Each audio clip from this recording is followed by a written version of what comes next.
This episode is sponsored by Monkey Stuff. Monkey Stuff makes things for makers. We're inspired every day by the craft and creativity of makers, and design and manufacture tools and accessories to try to make your making life a bit more delightful. Our products are designed in California, by makers and for makers, and manufactured in the USA. Check out our line of pottery accessories and tools at monkeystuff.com. Follow us on Instagram to see what we're up to in our studios, and keep on making great things. This episode is brought to you by Cornell Studio Supply, located in the Gem City of Dayton, Ohio. Find all your pottery and ceramic sculpture equipment and supplies with the best customer service and world-class workshops. Join us January 16th through the 18th, 2026 for a colored clay and material inclusion workshop with Chris Alvashir and Jillian Park. Visit cornellstudiosupply.com to sign up. Cornell Studio Supply, owned and operated for potters by potters.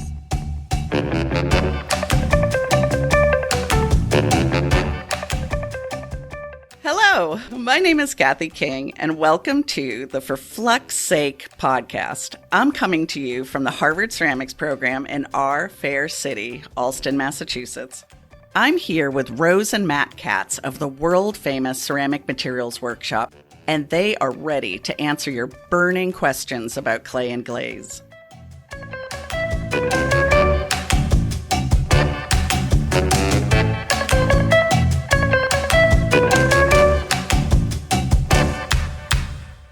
Well, hello, Kathy and Rose.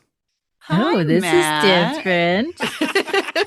Something feels different today. I don't know what you're talking. Welcome to For Flux Sake podcast. I'm so thrilled to have you all here today. Remember to like, subscribe, review, join our Patreon, everybody. Buy some merch, do all the things, and listen to our show because we've got a great show for you today. But of course, I'm taking over the hosting duties for the moment, because we've got a science topic from Kathy, research topic from Kathy. Kathy, pressure. No, Oh. no, this is awesome. You guys, okay. So the background, Kathy came to me with a question a couple of weeks ago, and it was something I was completely Wait, did she submit it in audio form? I did not. Well, no. Never mind. We can't answer this question, you guys. It was in text. She wrote me an email. I was mouthing it as I typed it to him. Yeah, that counts. You read it aloud. Yeah. Kathy came to me with a question that I could theorize about, but I did not know anything about. And now Kathy has done some digging and experimenting. Kathy, you want to tell everybody about what you've come across? Yes, I do, Matt. Thank you so much for having me today. So, she's totally comfortable with this, you guys. Yes, so comfortable. So, as you may know, our program works closely with the Harvard Art Museum, and when they have exhibitions coming up, if the curator is curious about a topic or we want to think of some sort of outreach event, they have a wonderful part of the museum called the M Lab or Materials Lab, where the public can come in and do hands-on activities there at the museum, and we work with them a lot. So anyway, the topic for the spring is Celtic. It's a Celtic show. And, this does not mean, just Ireland and Scotland. This is talking about Iron Age metal and pottery across Europe. And her question or request to me was to figure out some sort of activity or way of explaining graphite pots. And I was like, well, that's, so usually, when I get these requests, it might be in an email and I'm like, oh my God, that doesn't make any sense. Okay. I'm like, that makes no sense whatsoever, but I don't want to disagree with this person who's like brilliant beyond measure. I literally got a consulting contact. People write us for consulting work, and somebody wrote us a consulting contact yesterday. And I said to Kira, our manager, I said, well, I can talk to this person, but it's very clear they literally don't know how ceramics work. Well, that happens a lot. In my world. And I've also read some published scientific articles that are complete poo-poo. But back to the story. So I wrote Matt and I said, Matt, what the heck, graphite, so the idea would be that the clay was being covered in graphite, perhaps to emulate metal work that was being done during the Iron Age, giving a really beautiful kind of, gunmetal metallic sheen to it. And Matt, what did you tell me? Well, I was not That's skeptical, but you said Kathy, that's you know dumb. you would use some That's choice just words carbon, and well, you're that dumb. was And stop my writing point me. is that graphite is just a form of carbon, and the problem is carbon is volatile at temperatures.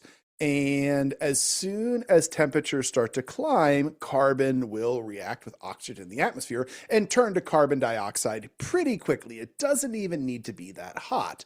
And so, if we talk about heat and kiln technology, even the most basic pit firings, if you're really building up some layers of insulating material on top, you could get them to 6, 7, 8, 900 degrees C, maybe 1,000, again, depending on the technology they have. And those are definitely temperatures where you're going to lose the carbon to carbon dioxide. So I was skeptical. I will fully admit, I was definitely skeptical that the carbon would stick around that long, but it is something. I said, I don't know anything about this work or even this technique. Mm-hmm.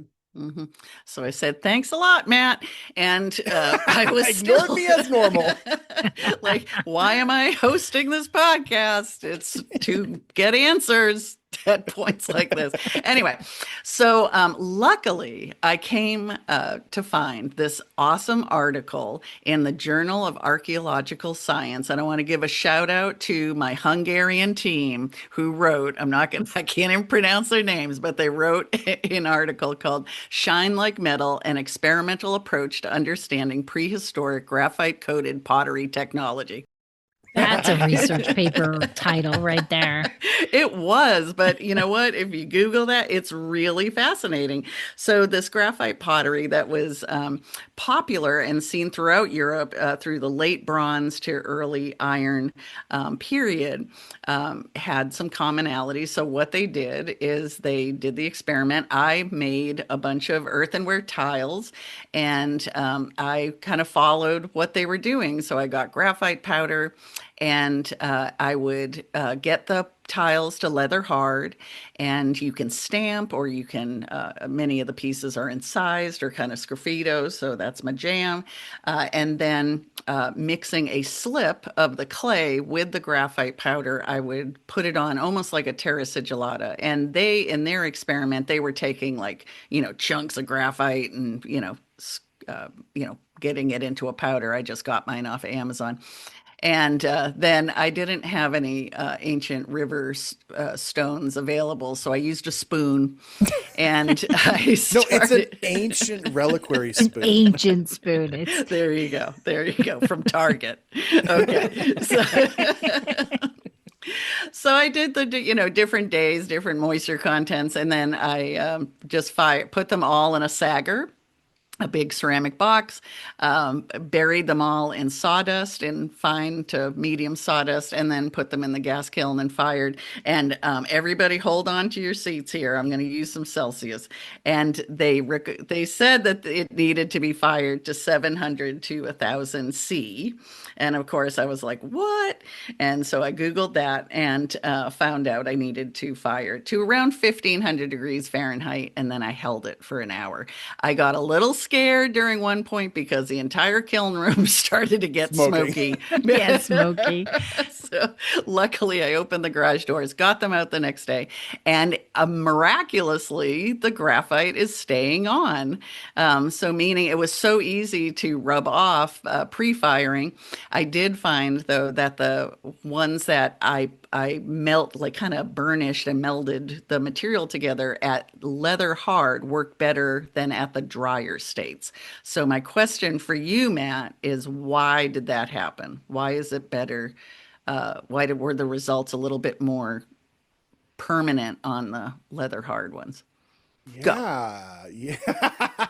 Well, actually, there are some variables in there that are interesting, like firing it in the bed of sawdust, because the smoking, that is, you guys, you should teach your kilns not to smoke early at a young age. Talk to your kilns about smoking. Causes cancer. Dad. Okay. No, but that does help, because it's going to make a barrier layer of carbon that will sort of keep atmospheric oxygen from then accessing the clay surface, because it's got all that other carbon that's eating up oxygen. So that's actually a very interesting twist. Oh, on so it. inside the sagger, you mean? So like, did you seal the sagger with I like didn't. clay or anything? It just had a flat top to it, and I didn't use one of the ones that we have that have holes. So it just had a little bit of an opening, not much. But the paper had said it was so important to keep it, to reduce it, and keep it in a reducing atmosphere the entire time until it's cool. And again, that's keeping oxygen out of the atmosphere. So it's keeping that carbon in the work from oxidizing. So as far as the different working states, I'm not too shocked in that. Because it's going to be a tighter embedded surface, and that can be harder for the atmosphere to penetrate. And it's going to be compressed, so it's going to be compressed more. Yeah, that's what I was thinking, is compression is probably key there for the leather hard stage. Yeah, absolutely. Because, you can't, anybody who's tried to burnish knows you can't really burnish bone dry wear. It won't burnish anymore, because the particles are already as close together as possible. And what you're trying to do in burnishing is to force the particles together so that their physical bond is as tight as possible. And it also is removing all the porosity by squishing down where all the pores exist in there, which is why it's that sort of semi-watertight surface that you'll get from burnishing. It's just that the pores are really small, so that the capillary suction effect is reduced. And then, I could totally see that embedding the carbon in there better. Absolutely. Great discovery, Kathy. Well, So were your hands like gray Oh for my the next God. 2 days? No, you know what it was like, walking around and everybody going, you have a little something on your face, that graphite gets everywhere. But thank you to Suzanne Ebbinghaus, the curator of that upcoming show. If you're in Boston this spring, there'll be like hands-on activities either at the museum or at our ceramics program to let people try this themselves. So I'm going to be just smoking out the entire kiln room all spring. Nice. So it's very psyched. All right. So I'm taking my job back, and we are going to get into these Are you questions. saying I was not doing a satisfactory Oh, no, job? You did were a very perfectly good. fine job. But You just were we're very done. good. Yeah. We're done here. Like, review, subscribe, follow us on Patreon, everybody. Come It on. was way more desperate than me. So Desperation is my forte. it is true. Nice. It is. We are that. Anyway, so our first question comes from Robin from Hobart, Australia. And Robin asks, what are peepholes for? Hi, Matt, Rose, and Kathy. I wanted to ask you about peepholes in kilns. I could swear that in a previous episode of For Flux Sake, Matt had said that peepholes were largely superfluous if you weren't using them to look at cones, because fumes could get out of kilns anyway because they're not airtight. Then, in a video on the Ceramic Materials Workshop's YouTube channel, Rose said that peepholes were really important for venting fumes.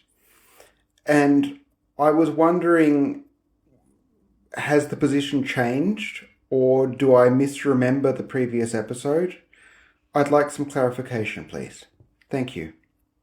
Does anyone use cones? I mean, Yeah. Or now you come to the couples therapy part of the show. why? No. No.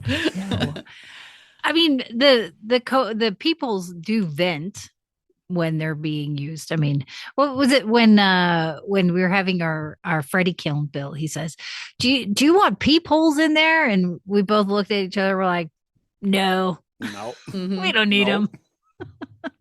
The venting part, yes, peepholes will bring air into your kiln. And the real question is what you're using your kiln for. So we need to talk a little bit about kiln abuse, and let's return to Kathy's previous story. Kiln abuse.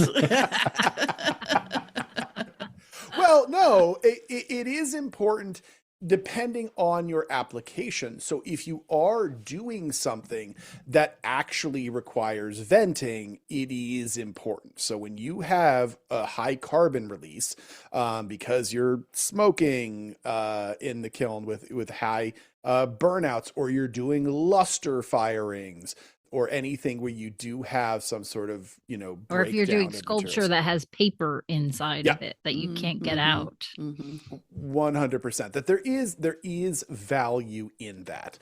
But for an everyday kiln, for an everyday firing, do you need those peepholes? And that's where I will fight that fight. That there is no inherent value in them. And that's what 90% of everybody's doing. That most of the time it is just a regular old firing. You're just going up to cone 6 or whatever, and then it's really not an issue. Unless you're Kathy this spring and you're going to just smoke everything out. Yeah. Smoke them if you got them. Yeah, that's right. But that's the same thing I say with kiln vents. I am a pretty big skeptic on kiln vents. And the one caveat I will always say is, unless you are doing a burnout firing or a luster, say, like lusters and China paints and things like that, where you have oil medium in the kiln and things like that. So that in those cases, they are quite helpful to required. But if you're not doing that as part of your studio practice, I don't see any value. And the thing you'll often hear of, especially why I'm skeptical about the kiln vents, is that, or sorry, the peepholes, is that people often say, well, you need to get oxygen into your kiln for a proper firing, and you do not, you guys. Ceramic reactions do not require oxygen. That is not part of the chemical process that is going on. Those reactions take place because of heat. And that is all that is going on. Secondarily, even if you did need oxygen because you've got pure carbon and you're trying to turn it into carbon dioxide, there is actually plenty of oxygen in the kiln that can get through the kiln bricks and all of that it is present. So you don't need to put any extra oxygen in there. So all these things you hear people saying, oh, I leave the peepholes closed for, the first 1,000 degrees. And then you don't need to do any of that. Peepholes historically are for looking at cones. Yes, if you have a manual kiln, cones, absolutely. And gas kilns, though. I mean, gas kilns are the other ones, but that's a combustion reaction. That is when we have all of these. The Zoom of it all. I don't know. Zoom broke today, you guys. And now it's making lots of animated emojis. It's doing it. Now Kathy and Ben are making animations at me, and it just broke me. I Tries to be professional, but these I'm two, trying. man. I'm trying. I got stuck with these two. Oh my gosh. Okay, go on. But, hilariously enough, I will say the funniest thing about gas kilns is that they do need oxygen. But our Blau gas kiln, these fancy Dutch kilns, has no peepholes. There is no way to look inside that kiln ever. Okay. Not even in the burner port. Nope. Well, no, there is a glass window in the to see burner the where you can flame. see the flame. But that's but you about can't see it. the pots. Yeah. There are 3 openings on a Blau kiln, and these are gas kilns. So gas kilns do need venting because, again, you're burning fuel, and so you have that. But the Blau has 3 openings. One is the burner port, and the burner that it's got a blower on it, so it's mixing the air in the blower, and that's where the oxygen and the fuel comes in. 2 is the door. Which, you close that up when you're firing, but the door is a big hole. And the 3rd is that there is a 4-inch diameter circular hole at the very top of the kiln. And that's to let the venting out.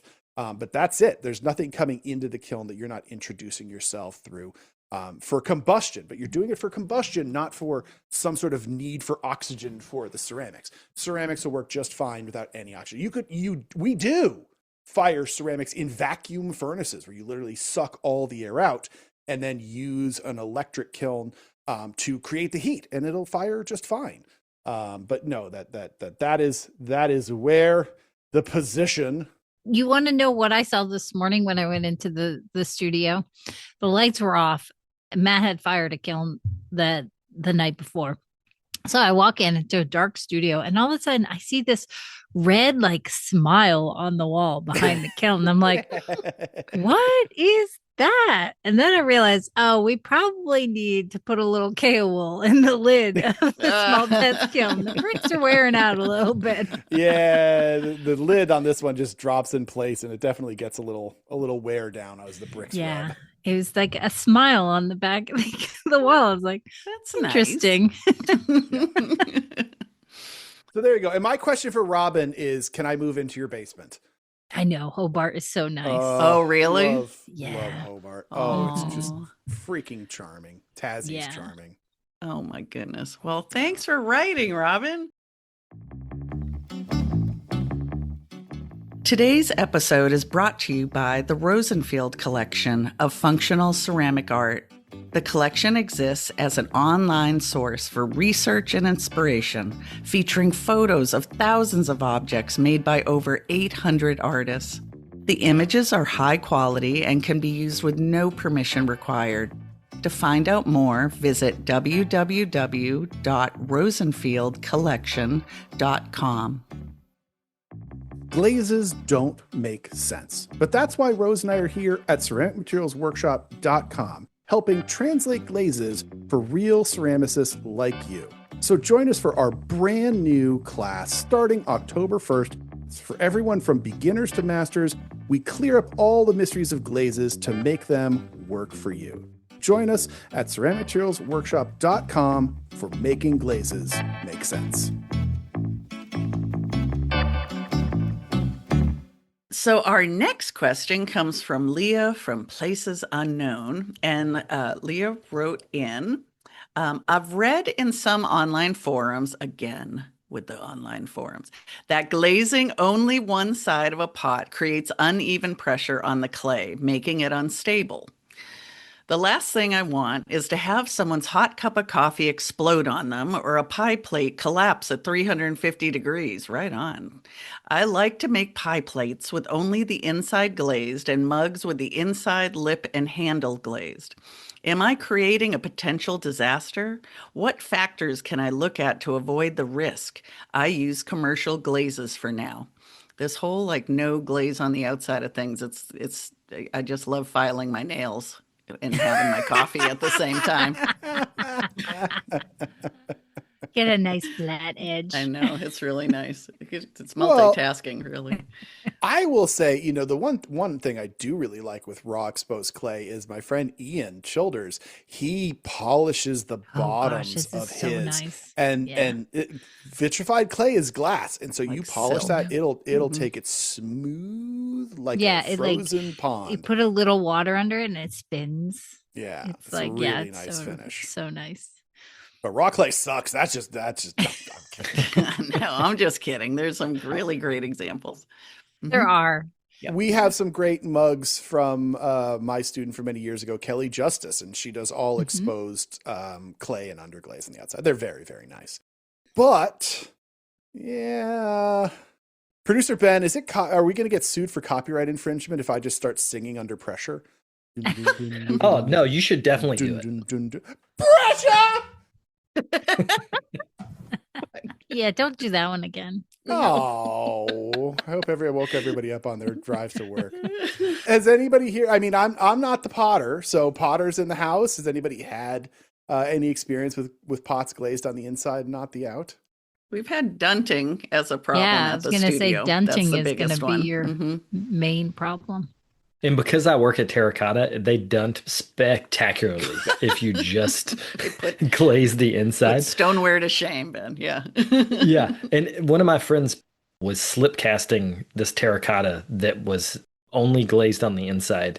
And boy, It was beautifully destructive. How poetic.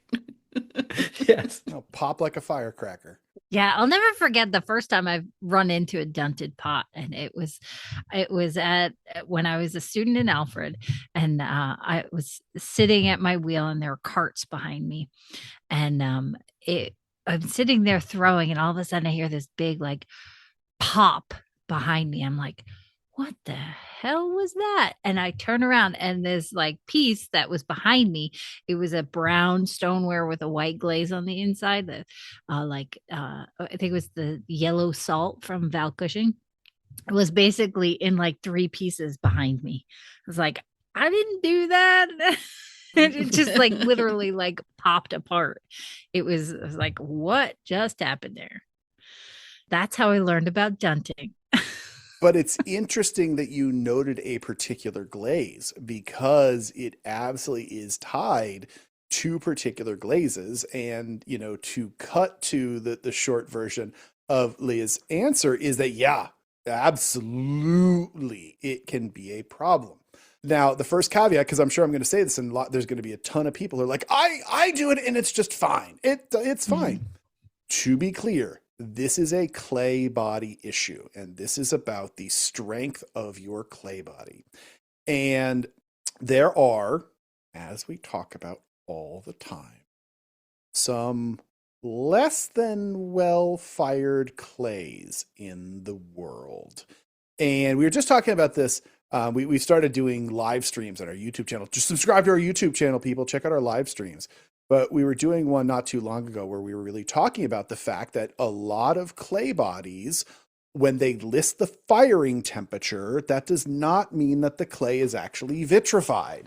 And under vitrified clays, not to point at Ben here, but that the problem that they have is that they are inherently weaker in tensile stress. And this is the big problem, that when you vitrify, you are forming glass, which will make it stronger in tensile strength. And so what happens is, in thrown pots are great, because thrown pots being a circle. Circles, imagine a circle, and then on the inside, that glaze is pulling inward.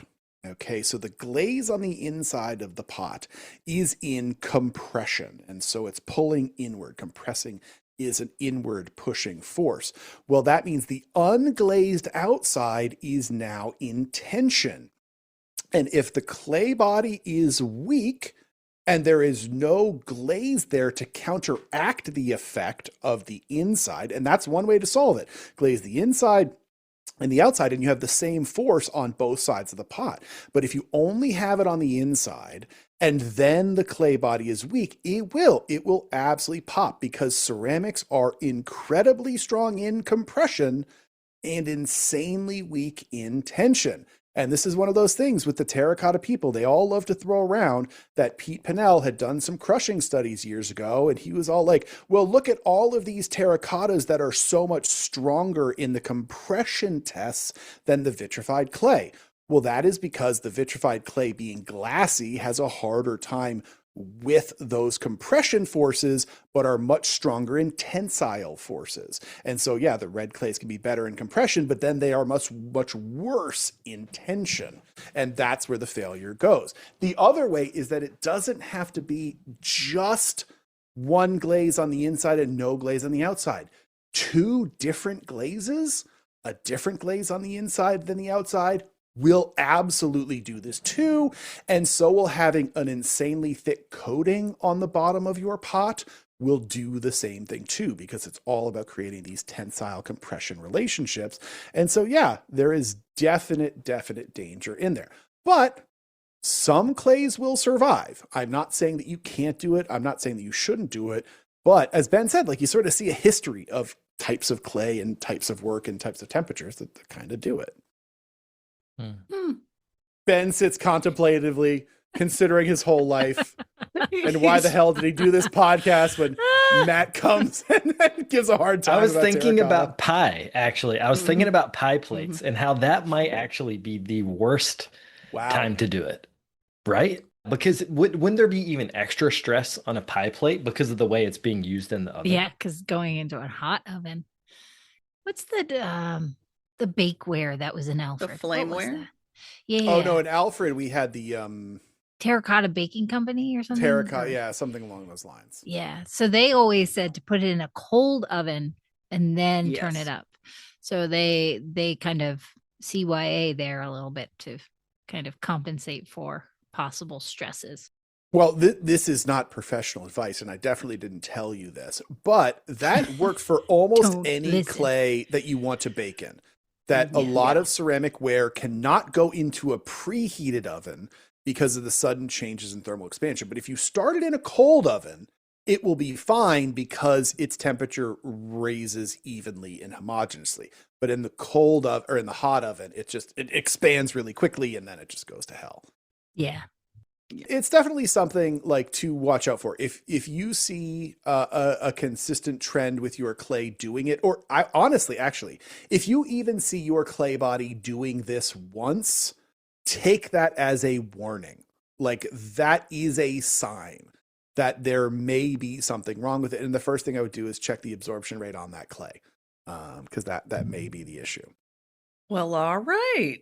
Well, that is all the time we have for today, but everybody could come on to Patreon and hang out with us more. Wouldn't that be brilliant? That would be awesome. Right? Oh, I can't wait to see you all there because you all support independent media and you all love For Flux Sake. We are completely independent, you guys. We can only do this. We can only keep Ben's dog fed through your support. Think of that. Oh my God, he got a sweater on. So cute. Oh my God, we've never seen your dog. People, he just held up the cutest little dog in a sweater. Oh my God, I'm dead. He's I'm so dead. cold in the winter. Oh my goodness. Don't let Ben's dog need some booties, you guys. God, His this paws has are changed full. everything. This has changed everything for me. We hear so much from y'all about how much you love the show and how you listen to it. We've seen people Spotify raps about people who I swear have listened to more minutes of the show than we have produced. We know you love this show, but we need you to love this show financially. We need your commitment, everybody. Join us on Patreon, where you're going to find us at FluxU. Yes. Which is It's a so new much segment we love doing because it's Yes, just a completely so much different fun. vibe. So until I see you again, Matt Rose and producer Ben's adorable little dog, Producer Puppy. producer Puppy. See you later. Oh, bye. Well, folks, that's it for this week's episode of For Flux Sake.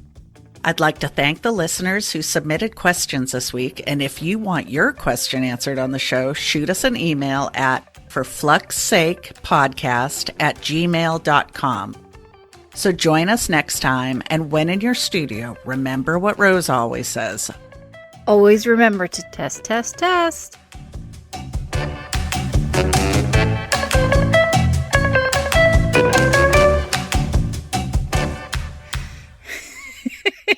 This is a test of the emergency glaze system. Beep. Hey, For Flux Sake friends, wish you could hang with us a little more each month? Well, you can come join us at our For Flux Sake fan club on Patreon. You'll get discounts on our new merch, chances to chat with us during live hangouts, and extra episodes just for you. Find us at patreon.com/For Flux Sake podcast. We'd love to see you there.